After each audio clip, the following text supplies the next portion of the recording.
বিসমিল্লাহির রহমানির রহিম। প্রিয় দর্শক, বর্ষাকালে মালচিং করে মরিচ চাষ করলে কি সুবিধা আছে?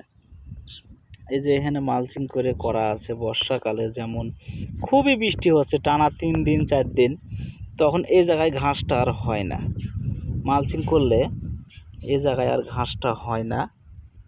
এই কারণে আপনার বর্ষাকালে সুবিধা আছে। এই যে ঘাস কম হয়েছে, আর এই যে দেখুন মরিচও ধরছে, আলহামদুলিল্লাহ। আল্লাহ, খুব মরিচ ধরছে। মালচিং করে বর্ষাকালে চাষ করা যায়। খুবই সুন্দর একটা,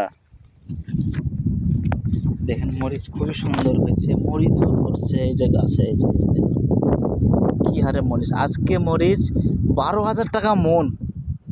তাইলে মরিচ কেন লাগাবে না কৃষক?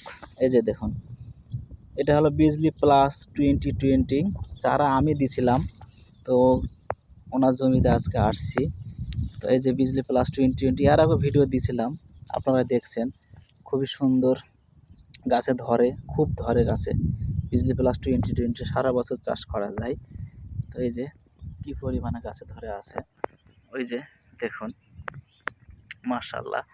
তো এটাই বলতে চাচ্ছি যে বর্ষাকালে আপনারা মালচিং চাষ করে মরিচ লাগাবেন, মালচিং বিছাবেন, মাটিতে বিছিয়ে মরিচ চাষ করবেন। তাইলে ঘাস হবে না, রোগবালাই হবে না, আর খুবই মরিচের গাছটা খুবই সুন্দর থাকবে, লাস্টিং করবে, মরবে না সহজে। আপনারা বর্ষাকালে মালচিং বিছিয়ে মরিচ চারা গাড়বেন, ভালো থাকবেন। আমাদের চারাগুলো খুবই সুন্দর আছে, আলহামদুলিল্লাহ। এই যে দেখুন খুবই সুন্দর আছে। আপনারাও মালচিং বিছিয়ে মরিচের গাছ লাগাবেন, চারা গাছ। ভালো থাকবেন। আসসালামু আলাইকুম।